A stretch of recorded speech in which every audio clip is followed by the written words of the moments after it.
Our guest today created her thriving, award-winning Microschool for her own son. He was the catalyst. And like any good entrepreneur, especially a parentpreneur, Iman saw a gap and set out to fill it. When her son was only 4 years old, he told his mom that he was miserable in the private pre-K program he was in, and she listened. A certified teacher, triple certified in special education, school counseling, and elementary education, Iman had already built up a network of local like-minded parents who valued positive, responsive parenting and ample outdoor time. She was teaching kindergarten classes as well as nature classes. And she was also working in a public charter school. But she thought, well, why don't I do something different that would really meet the needs of my son? Why don't I expand some of these offerings and these nature classes that I was doing into something more established that would help not only my son, but other children in Iman's Coral Springs, Florida community. So she built Kind Academy, which has received all kinds of well-deserved recognition and support. But she isn't resting on her laurels. She has big plans for the future and for expanding Kind Academy to many more people and places. Iman Alleyne, welcome to the LiberatED podcast. Thank you, Carrie. You're so awesome. You did a really good job with that introduction. So I appreciate that very kind introduction. Well, I'm so glad to talk with you. We had a great opportunity to connect in person down in Coral Springs recently, and I was able to see what you've built with Kind Academy up close and hear more about your goals for the future. And I just want my listeners to be able to hear more about your story, kind of how you came to be from a kind of a public charter school background and some public district school background as a teacher and school counselor to then ultimately creating this thriving Microschool with lofty plans for growth and for scalability. So just a great story. Let's start though with the beginning, with your childhood and adolescence. Tell us a little bit about where you grew up and what your schooling was like back then. Perfect. So I'm so happy to share that. So I grew up in Westchester, New York. That is, which I didn't know back then, one of the richest counties in the United States. But the way that happened was there had been a lot of race issues in that town earlier, and they wanted to diversify. So they built a project, just one project building in the middle of Ossining. And that put us in a district that was amazing. So education-wise, we had amazing teachers who were highly paid, great programs, an amazing auditorium, amazing gym, and just really, really amazing educational access, right? So I love that. By high school, though, I started recognizing that I wasn't really in love with doing things that I didn't really enjoy doing.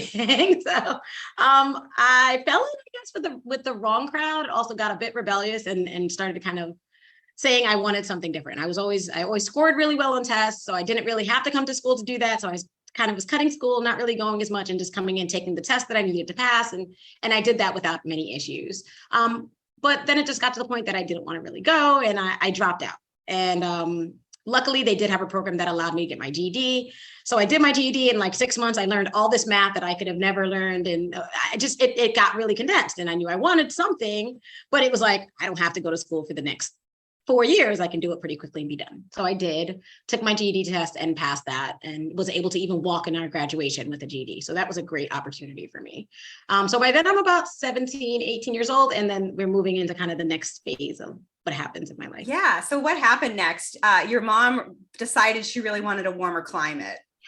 So what was the next transition there for you? So yeah, so we're Jamaican. So I don't know what we were doing in New York for so long. Anyway, our whole family's there though, so I get it. But it was like, she was really, really depressed there. And I was getting into a lot of trouble, and I was doing some good things, but I was also still, and she really kind of wanted to pull me out of that and pull herself. In the middle of winter, she basically rented a truck. I remember like moving bags down icy steps, like falling on ice. And she was like, that's it, we're done, get in the truck. And I don't even know if we really had a place to really live at that point when we got down, but she made sure that everything was set, right? So get into the moving truck, drive down, and now we're going to Florida. Hated Florida. But we got here. I hated it. I hated it. I hated palm trees. I hated everything about it. But she made it work. And we didn't know that we were like poor. Like, I didn't know that we didn't live in, like, we had grass, we had a house. Like it was kind of a change, but amazing. Yeah. And so you started working. Yes. You were working at Outback Steakhouse, and you thought you could have grew to a management level there, Absolutely. and thought that might be your path in restaurant management. But then some of your friends were taking college classes, and that piqued your interest. What was it about their experience?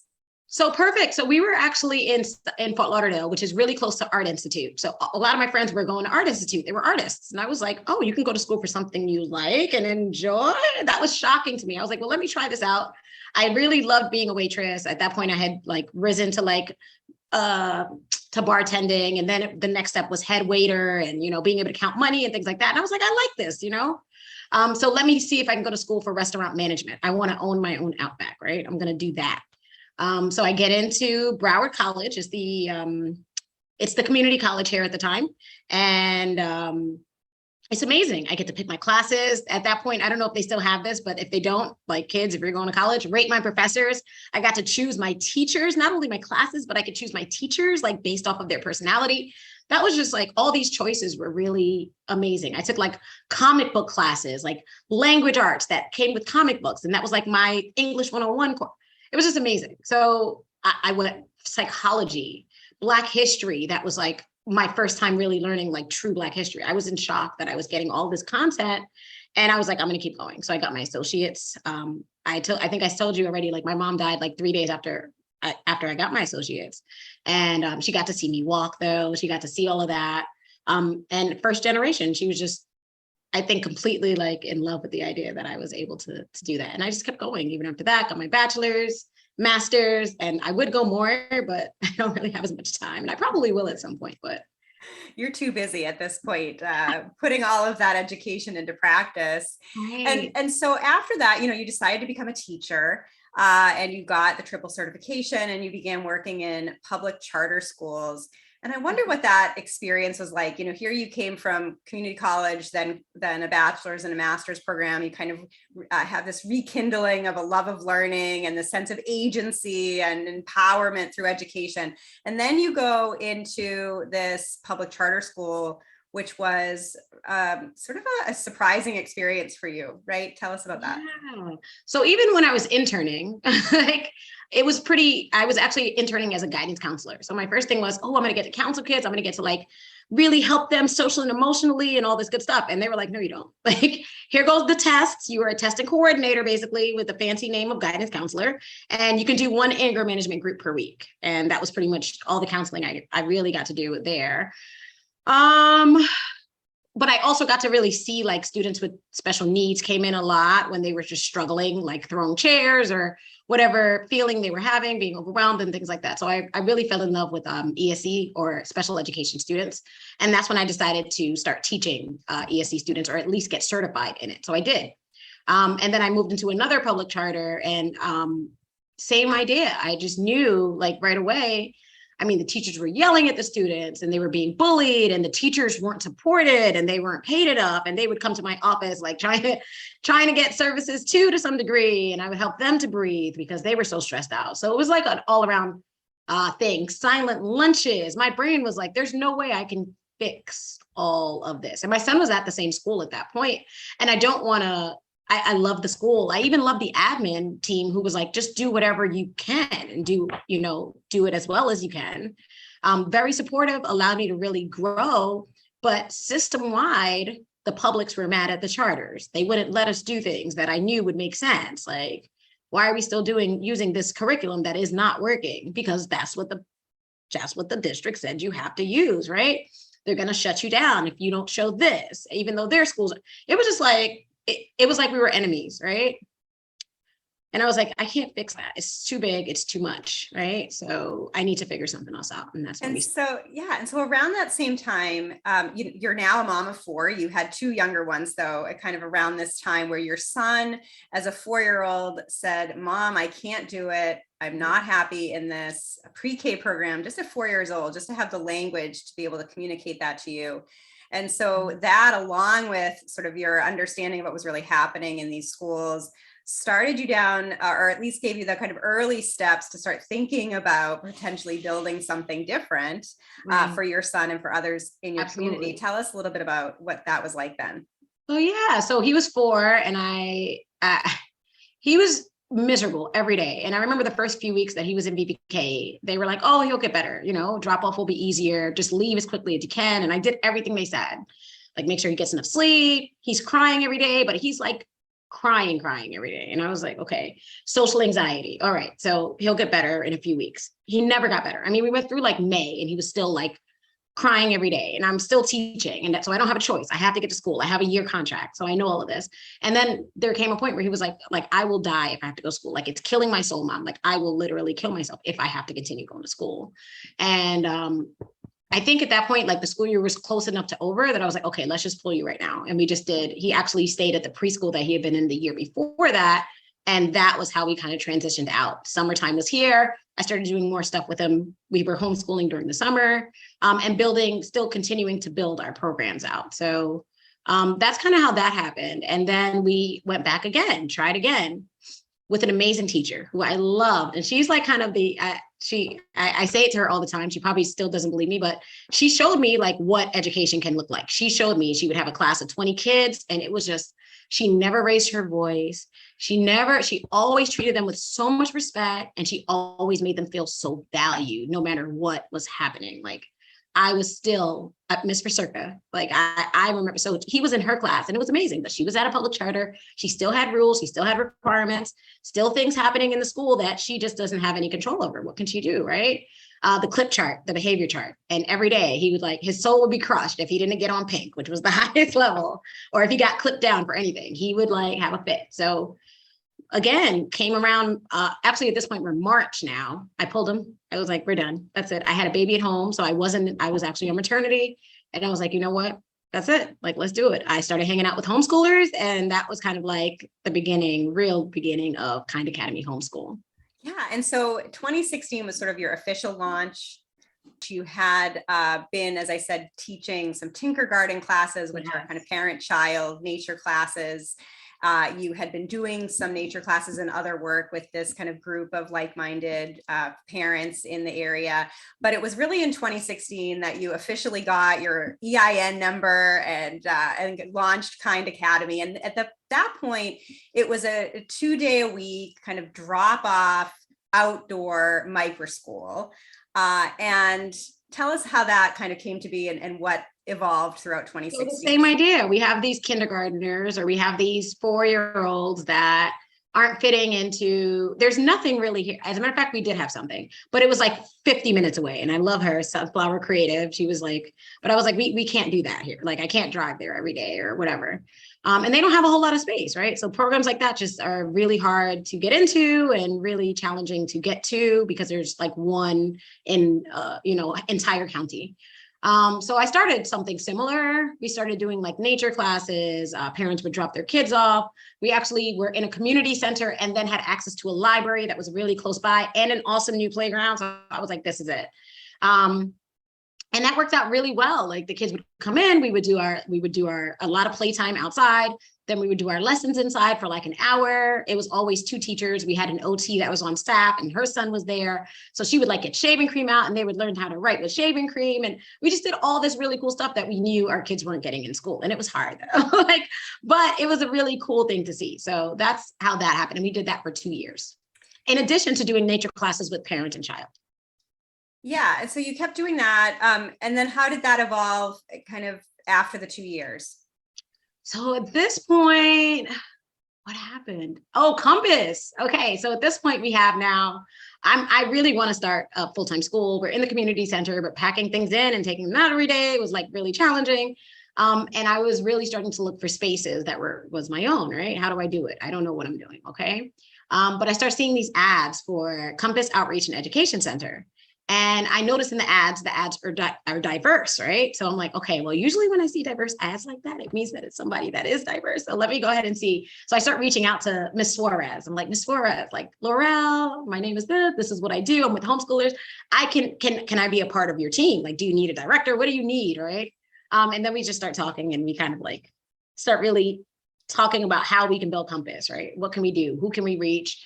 And that's how Compass starts. So Compass Outreach is like the first microschool, elementary private school where kids can come and use funding from the state, which was like, there's nothing else that does that at this point. There's no other flexible hybrid model that you can use some of your money from the state to pay. But she knew how to do that because she had already been running things like that all the time. So she taught me a lot of that. So that was an amazing partnership. Yeah, and so Laurel and Compass, I wrote about them in a recent Forbes column, talking about how she created Compass in 2019 and has really become a mentor for others. She'll also be on the podcast soon as well, kind of talking more about that experience. So you're helping Laurel build Compass and thinking and dreaming about your own brick and mortar microschool, and also now, kind of realizing the way in which you could expand access to this kind of learning model through the state of Florida's scholarship programs, these school choice programs that enable more families to have choice over where their children attend educational programming. But then you had a little bit of a moment where you said, I think I need to tap the brakes, right? You were thinking you wanted something a little bit more stable. You were thinking, wouldn't it be nice to have a retirement account? Wouldn't it be nice to have something that's a little more predictable and comfortable? And so in the beginning of 2020, you decide to take a part-time job in special ed in a public school, the Broward Public School District, and you put your kids, we're going to enroll them kind of mid-year back into the district public schools. And then not, a week or two into this new experience in public school, the school shut down due to COVID. So then what did you do? It's like, well, I think the universe is telling me something, right? Like, maybe this wasn't, and I knew, like, even being there, like, it wasn't a great idea, but you're right. Exactly. I was like, oh, well, maybe, at least I'll have part-time. I was still able to do my part-time nature school. So that was cool. I was only at the school like 2 days a week, 3 days a week. And then I was doing my own thing 2 days a week. So I was still like getting a balance.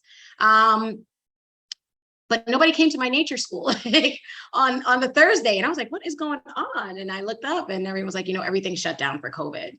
But I still had all these parents that I owed classes to. They had paid for the full school year really at this point. So we were like, okay, how can we still maintain and everyone was so stressed out connection wise. Moms were, I really tap into moms because I understood that, right? My moms weren't getting any connection. We weren't getting any connection. And we were so used to having access to each other and the support from each other. How can we still continue this? So immediately I started packing boxes of their sensory. I started doing story times online. I started really getting comfortable on video. I reached out, I got signed up for OutSchool and we became like an OutSchool partner. And from there, it was just like mind blowing, like what took off. We started sending out these kits to places like California. They were basically all of our sensory classes in a box. Started really teaching classes online. And that's the year that we opened our virtual school. Parents were calling me, and I'm not like knocking any of the, but it was so much easier for us to really like perfect virtual school. Everyone was like, they hated the district virtual school. They were getting logged out all the time. They were getting kicked out. They were having to sit for 6 hours. Their parents were calling me saying they're making them wear their uniform in, person. They have to have their camera on. If they don't have their camera on, they're getting in trouble, even though this is going on. I'm sorry, my 5-year-old can't sit for this time that they're asking them to sit. And they're being yelled at from the teachers like that are like, I just can't do this. So what can we do? So we started our own virtual school. And once we had that going, we started hiring teachers that were teaching online. So we started our entire virtual program. I think that first year we had 5 teachers, which was amazing. We had like 60 students. It was a really beautiful way for us to connect, as well as for the kids to continue getting their education in a fun way. Yeah, and I'll toot your horn for you a little bit too, because while you were teaching your OutSchool classes, you were getting some of the highest ratings on OutSchool, and parents were just so thrilled with your work. So you were showing how online learning can be high quality, how it can be done, building up the kind of virtual kind academy while also doing kind in a box. Right. And so I do want to get to in a minute kind of the launch of the sort of established microschool that you have now, but tell us about where the name Kind Academy came from and what is sort of your vision and mission there. Oh man, I can't even remember why we started calling. I think there was a big part of me that really was taken aback from the way that teachers were treating students. Like, I was teaching anti-bullying, and I was like, my teachers are bullying my kids. Like, this is like what they're seeing. And I get that teachers also really didn't. So the big thing for us, even as a community, like as parent, the goal was for the entire community to learn how to be kind to themselves, how to be kind to each other, and how to be kind to the world. Kind to self was teaching breathing, exercising, meditation, conflict resolution, social. But this is before we even called it SEL. Like, nobody else was really calling it that, but it was really a key part of what we did. So kind to self, like yoga, things like that. Kind to each other. Hey, like problem solving. You guys I know you're upset with each other. How can you talk to each other? How can we do I statements? How can we do that kind of stuff? And then kind to the world. We were doing a lot of environmental science. We were always outside. So it just made sense for you to learn what that berry is. And if it's edible, what that mushroom is, kids were interested naturally in what was going on around them, what kind of birds. So we were really learning about how to take care of the earth at that time too. Like, we're not leaving our trash. The kids started developing this real like love for nature. And I was like, okay, that's environmental science. So kind to the world. So that's how that happened. And a real emphasis on peace as well. Yes, you told absolutely. me. Right? Absolutely. Always. Like, Montessori, like peace table, or Montessori, like peace corner. We really implemented a lot of that into our curriculum and into our programs, because it's a really big dream, but the goal of education that we have is to truly, truly change the world. I've always said, like, I think that's what it is, right? If we're educated in a way that makes us all feel like we can, talk to each other and we don't have to fight, that changes the world. That's peace. My son's always like coming to me lately, and he's like, why are they fighting over this? Why are they fighting? Like, I don't get it. And I understand that there's a lot of conflict in what, but maybe like if we can figure out how to talk to each other and how to not get so angry and to not get so like possessive, maybe we can figure out a way to solve world peace. So that's kind of the goal of what we do. And I really think we can with education. I mentioned these are lofty goals, and I think it's so great that you're working towards that. So tell us what happened. You're running the virtual Kind Academy. It's taking off. How did that evolve then into this full-fledged microschool? So by then, so now we're still in COVID. We're still heavy in COVID. 2020, we start the virtual school, and everyone is still online pretty much for the whole school year. And then for the next school year, we're like, okay, people are going to go back, but we start realizing that they really don't have any plans for how that's going to look. Teachers are still stressed out. They don't want to have to really be dealing with what's happening. So we continue with the virtual school for another school year, and it still works out really well. But then we start slowly meeting up with some of our kids from the virtual school. Okay, once every 2 weeks, because that way, if you have, you know what I mean? Like, we're still being kind of careful. Things are still closed. They're starting to open things up, but we're doing everything outside. So that's a beautiful thing. Families are like, okay, I'm not ready to really meet indoors, but I'm ready to meet outside. So we started meeting outside. So this is kind of how our hybrid program comes in place. Okay, we're going to meet online for 2 days or 3 days, and then we're going to meet in person for 1 day, right? Or for 2 days. And we're going to talk about some of the same things we're talking about in class. Gives the chance for the kids to see each other in person. And they are really loving that like community again that we're getting. And then this past summer, I guess, is when we really were like, okay, we're going to start. When did we really? So even last year, I want to say last year, October, I knew that we were going to have a space for this year. So we started looking into, okay, what does the city say we have to have? And that's where the idea came from, or that's when we really were like, okay, this is going to happen this year.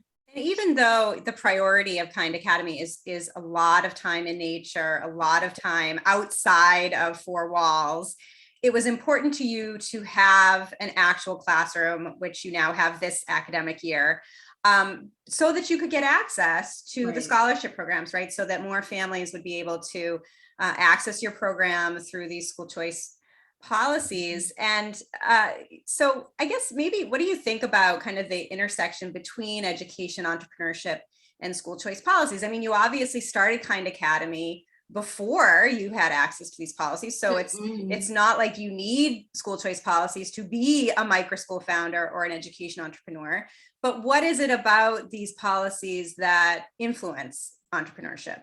Perfect. Yeah. So I think it's like the Yass Prize and VELA, right? So we understand, and I'm like, although I could completely be this school that only takes students that can afford what we do, right? And then that's it.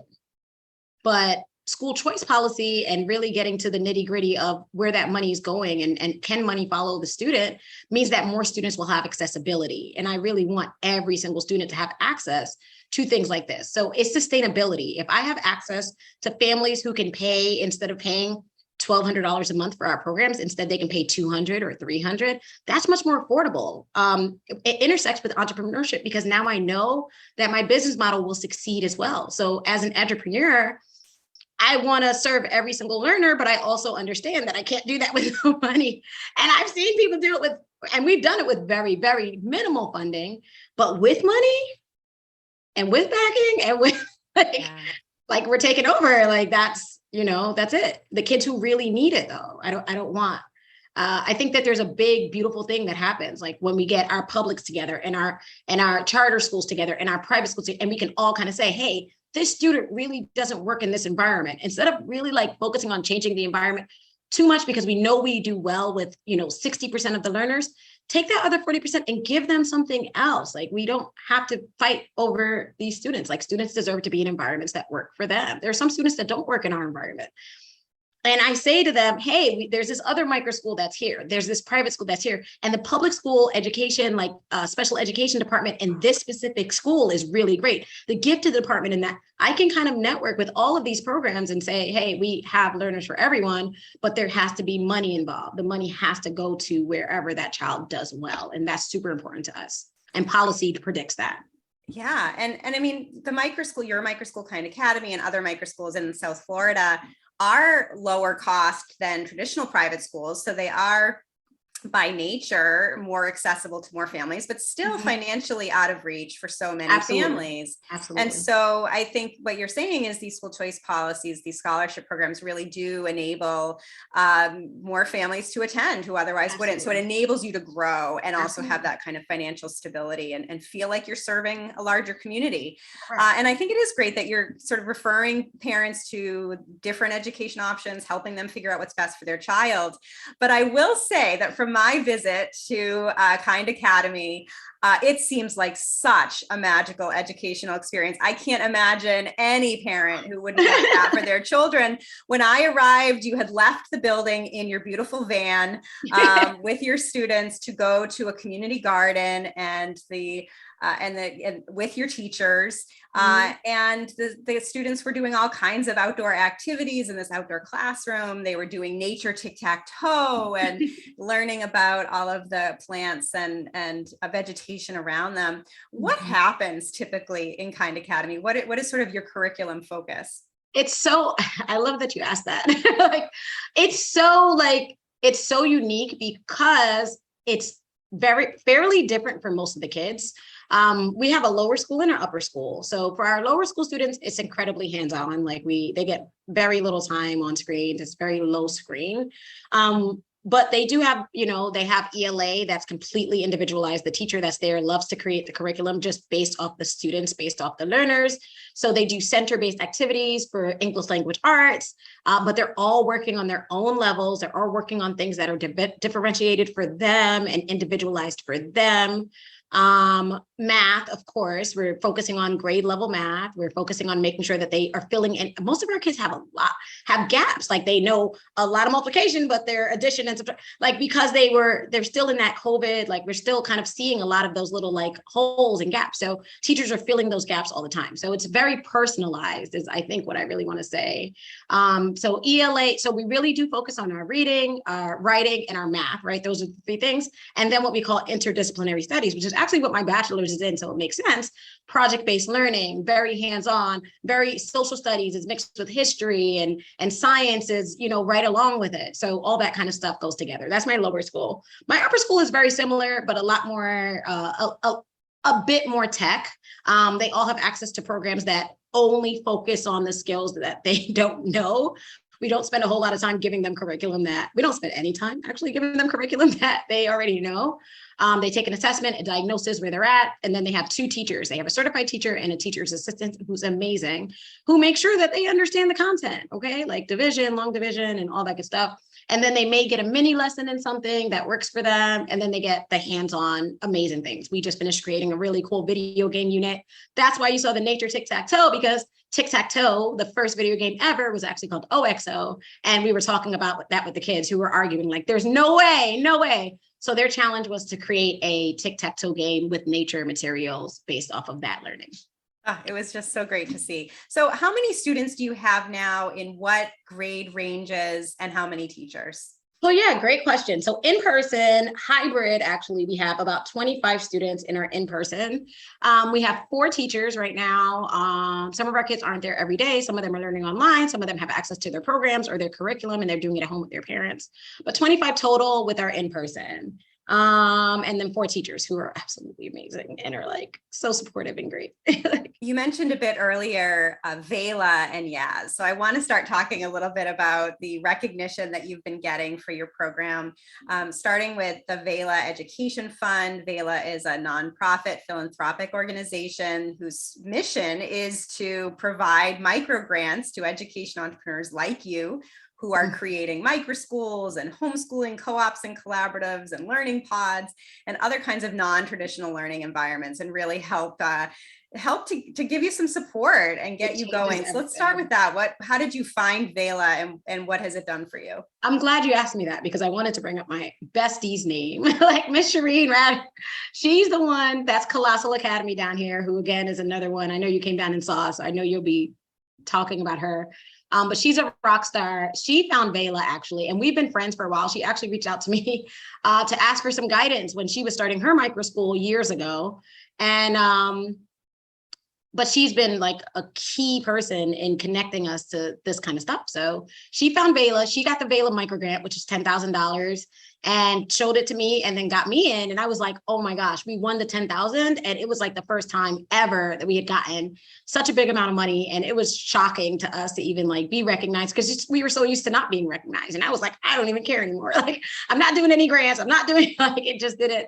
I had kind of given up with like any type of that kind of funding. But they gave us community too. I started like learning about these other people who were doing amazing things, and we got connected with them, and then we started meeting up, and it was the community that I always like wanted but didn't know I needed. And VELA started that. I really will say, like, VELA definitely was a key group in doing that. Yeah, and Shireen was on the podcast already, and really is building that community down in South Florida. It's amazing to see this hub of education entrepreneurship that's emerging, and how collaborative everyone is there, really helping each other in so many different ways, not only referring each other to each other's programs, referring parents to each other's programs, but also when sharing resources and advice and support, just kind of, so it's hard being an entrepreneur. So even just getting that moral support from others in that community seems to be really helpful for all of you.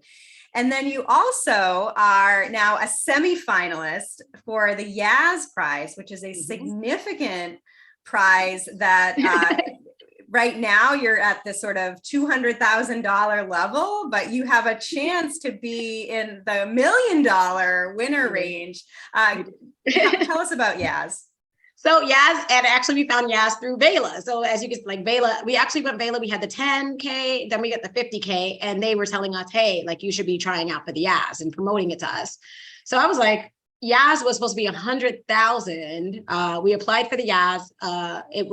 They have like 4 things. It's sustainable, transformative, they're going to kill me because I can't remember now. But permissionless, which was really the one that was like, I'm super permissionless. So I wrote up the grant or the application for it, and we got into the 100,000. But Yass is like amazing, because the big goal of them and what they say is like, we really want to see education we know that education can be done in different ways. Show us how you do it, and let's support you in it.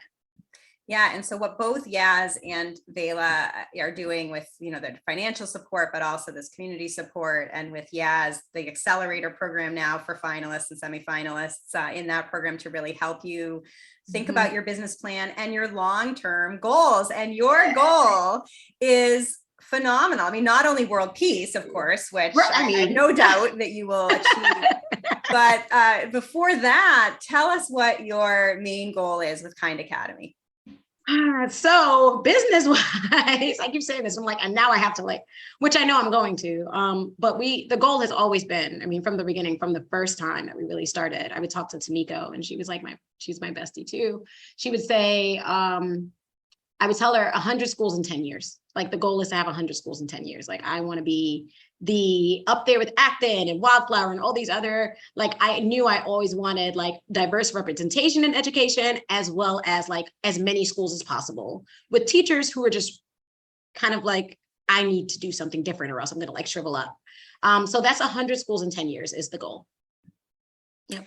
I love that you are trying to create this scalable model of microschools so that so many more people and so many more communities can have access to this brilliant learning prototype that really, I think, is transformative. And certainly the kids that I saw at Kind Academy are just so filled with joy and creativity, and they're able to be themselves. And it's just so wonderful to see it. And I'm sure that that's how you must feel too, is you want every child to have a smile on their face and to just be gleeful when it comes to how they spend their days. There are moments where I'm like, I'm tired, right? I don't really, but I speak to Shireen about this all the time. I'm like, why do I want to scale so bad? It's like, it's not that I want to, it's that I just don't feel like I not have a choice, but it's necessary. As many children should have access to something like this. Like it has to be an option for kids. Like it's not right for us to be sticking them in if they don't benefit and if they don't do well in that environment, like the type of like depression and anxiety and those things, the mental health part of it, like I want them to have opportunities to feel loved, valued, smart, like they're capable and like they can do what they enjoy, right? So they need it, so yeah. So Iman, the year is say 2032, you have your 100 schools, and I have no doubt probably many more than that in many more communities across the US. What do you think American education looks like beyond your scaling network 10 years from now? I already kind of know, like visually, I've been looking at, I think it's going to keep going down this path. I think that we still will have public schools. I think they're going to be smaller.